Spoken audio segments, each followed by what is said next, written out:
Here at the Extra Point, this is Erik McKinney, joined by Greg Katz. Greg, the #1 overall prospect in the country, defensive end Korey Foreman from Corona Centennial High School, right in USC's backyard. And this is another five-star defensive prospect. You had one in 2019 in Kayvon Thibodeau. You had one in 2020 in linebacker Justin Flo.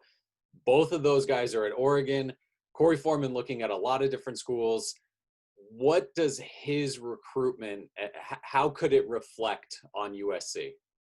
Oh, I think it's just absolutely gargantuan. I can't even pull out an adjective bag. I think that this is the defining statement of the class of 2021. The scary thing about Korey Foreman is there are so many reasons why he could go to USC. Playing time, playing with Drake Jackson. Drake Jackson's dad is his defensive line coach at Corona Centennial. It's local. We got the coronavirus going on. Yet he decommits from Clemson, which gave everybody in Los Angeles this idea that we got a really good shot, which you'd have to think was true. But now he's visited LSU. Now he's visited Georgia.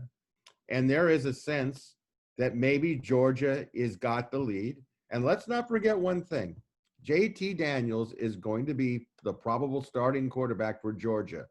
Anybody who thinks that JT Daniels didn't talk with Korey Foreman at some level, at some time, it would be astounding if he didn't. And who knows what was said between the two of them. But I will say this, there's a pattern here with recruits with USC.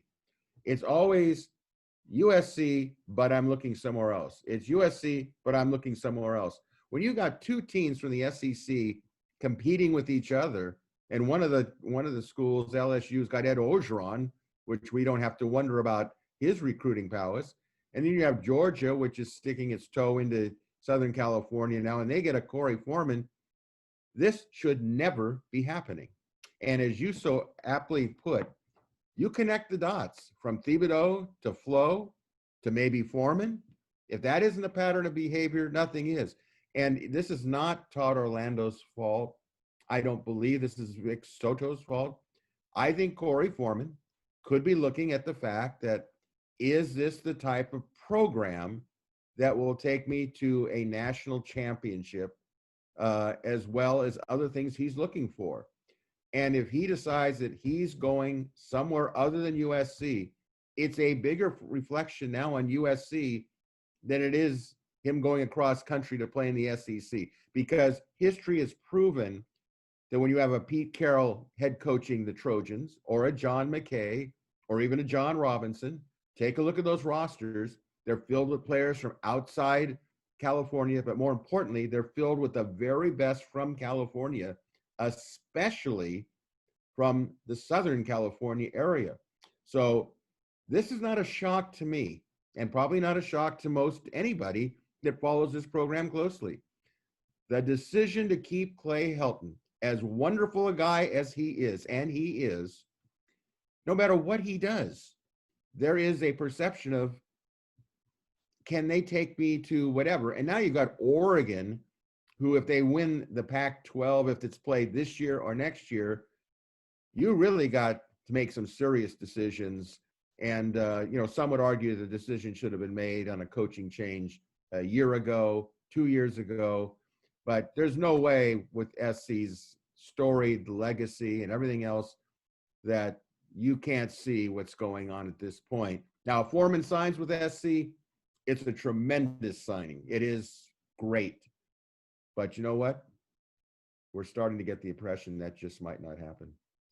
I mean, I think it does really reflect, it says something about USC if he doesn't go to USC. Like you said, I don't think you can drop it all at the feet of a Todd Orlando or Dante Williams or Vic Soto or these guys that just came to USC back in January, because these are relationships that take a while to build. And it's not one of those, we hired these guys, so 3 months later, we expect all these results from them. Although these defensive coaches did deliver pretty quickly when they got to USC.